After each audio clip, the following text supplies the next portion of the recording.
રહ્યા છો CN live Gujarati news. હવે છે અગત્યના સમાચાર. અમદાવાદના નારોલ વિસ્તારમાં મિત્રોની મજાક મસ્તીમાં ગોળી છૂટી, પોલીસને ગેરમાર્ગે દોરવાનો પ્રયાસ કરનારા બે મિત્રોની ધરપકડ.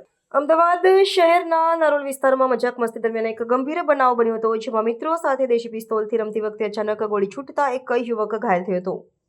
આ ઘટનામાં ધર્મેશ મિશ્રા નામના યુવકને માથાના ભાગે ગોળી વાગી હતી. આ ગોળીબાર બાદ ઘાયલ યુવકને તાત્કાલિક સારવાર માટે ખસેડવામાં આવ્યો હતો, જ્યાં તેની હાલત હાલમાં સ્થિર હોવાનું જાણવા મળ્યું છે.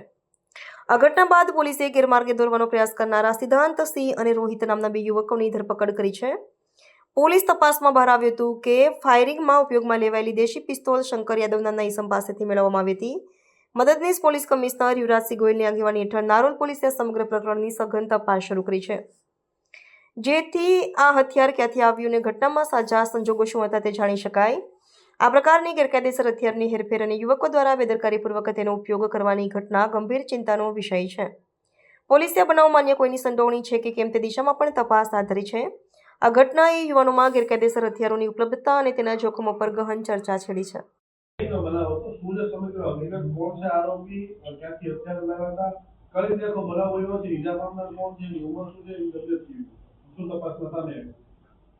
ગઈકાલે મોડી રાત્રે નારોલ પોલીસ સ્ટેશન વિસ્તારમાં સ્થાનિક પોલીસને જાણ થઈ કે એક ફાયરિંગનો બનાવ બનેલ છે.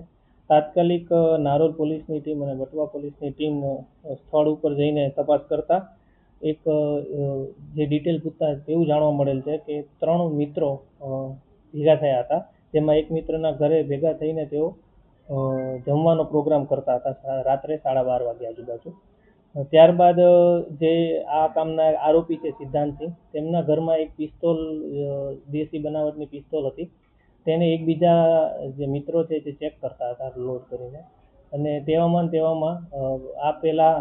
સૌથી પહેલા જે ઈજા પામનાર છે તેના દ્વારા પણ ચેક કરવામાં આવી. ત્યારબાદ આ કામના જે અન્ય આરોપી છે તેને ચેક કરતા, લોડ કરતા, મજાકમાં ફાયર કરતા તે ફાયર થયેલ, અને તેઓના જ એક મિત્ર જેનું નામ છે ધર્મેશ કુમાર નનકુભાઈ મિશ્રા, તેઓને માથામાં કાનની ઉપરના ભાગે એક ગોળી વાગેલ છે.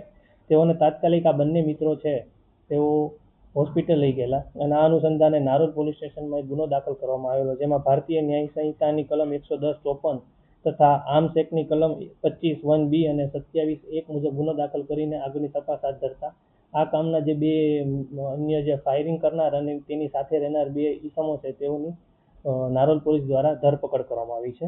આ બંનેના નામ છે સિદ્ધાંતસિંહ સુનિલસિંહ ભૂમિહાર, જેઓ મૂળ મધ્યપ્રદેશના રહેવાસી છે અને ખાનગી બેંકમાં તેઓ રિલેશનશિપ મેનેજર તરીકે કામ કરે છે.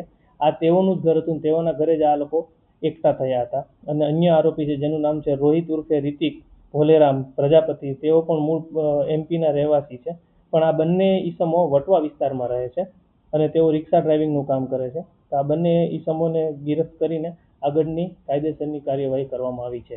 આગળની તપાસ હાથ ધરતા તેવું પણ જાણવા મળ્યું છે કે આજે દેશી બનાવટની જે પિસ્તોલ હતી તેઓ સિદ્ધાંતસિંહના ઘરે જે હતી તેઓ દ્વારા શંકર યાદવ નામના ઈસમ પાસેથી લેવામાં આવેલ હતી તેવું હાલ પ્રાથમિક લેવલે જાણવા મળ્યું છે. આ અનુસંધાને જે શંકર યાદવ નામના વ્યક્તિ છે તેઓને પણ રાઉન્ડ અપ કરીને આગળની તપાસ હાથ ધરવામાં આવી છે. અને આ કામમાં જે ઈજા પામનાર છે તેઓ હાલ હોસ્પિટલમાં દાખલ છે. તેઓ એકવાર કોન્શિયસ પણ થયા હતા. તે અનુસંધાને પણ આ ઘટના બાબતે રીવેરીફાઈ પોલીસ દ્વારા કરવામાં આવેલ હતું અને હાલ આઉટ ઓફ ડેન્જર છે, પરંતુ હાલ અત્યારે એડમિટેડ છે.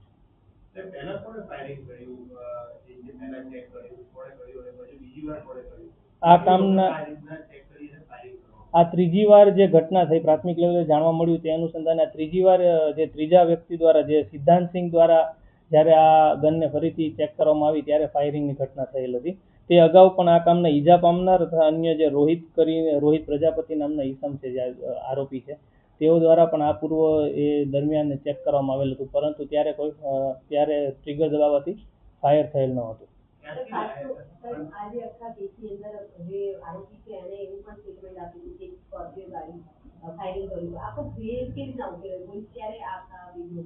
એમાં જ્યારે શરૂઆતમાં બંને જે વ્યક્તિઓને રાઉન્ડ અપ કરીને તપાસ ધરવામાં આવેલી ત્યારે તેઓએ અલગ અલગ કહાનીઓ દ્વારા પોલીસને જાણ કરવામાં આવેલી કે આ પ્રમાણે અમે બાઇક ઉપર જતા હતા અને કાર દ્વારા ઓવરટેક કરવામાં આવીને જે ઝઘડો થયો તેમાં આ પ્રકારની ઘટના બની હતી. તે સિવાય પણ અન્ય 1-2 કારણો આપ્યા, પણ ખૂબ કડક પૂછતાછ કર્યા બાદ પ્રાથમિક લેવલે જાણવા મળ્યું હતું કે આ કામના જે મુખ્ય આરોપી છે સિદ્ધાંતસિંહ સુનિલસિંહ ભૂમિયાર, તેઓ ઘરે એકલા હતા.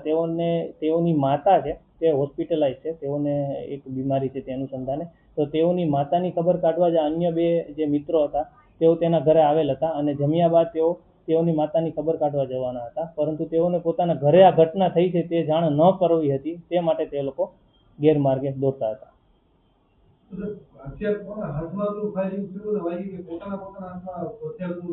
ના, પ્રાથમિક લેવલે જાણવા મળતા સિદ્ધાંતસિંહ જે સુનિલસિંહ ભૂમિયાર છે જેઓનું ઘર છે તેઓના હાથમાં જ્યારે વેપન હતું ત્યારે ફાયરની ઘટના થઈ હતી અને આ કામના જે ઇન્જર્ડ પામનાર છે ધર્મેશ કુમાર મિશ્રા તેઓને વાગેલ હતું. 1 રાઉન્ડ જ ફાયર થયું હતું અને 1 જ ગોળી હતી તેવું જાણવા મળે છે. હાલ હથિયાર તેઓ દ્વારા જે વિગત આપે છે જ્યાં ફેંકવામાં આવ્યું છે ત્યાં હાલ પોલીસની ટીમ તપાસ ચાલુ છે અને જલ્દીથી જલ્દી હથિયારને રિકવર કરીને પણ આગળની કાર્યવાહી કરવામાં આવશે. તે બાબતે અગાઉ મેં જાણ કરી તે મુજબ શંકર યાદવ નામના ઈસમ પાસેથી લાવેલ હતા જે નારોલના રહેવાસી છે. તેઓને પણ હાલ રાઉન્ડ અપ કરીને આગળની પૂછતાછ ચાલી રહી છે કે તેઓ દ્વારા ક્યાંથી મેળવવામાં આવ્યું હતું અને કોના દ્વારા મેળવવામાં આવ્યું હતું અને કયા કારણોસર મેળવવામાં આવ્યું.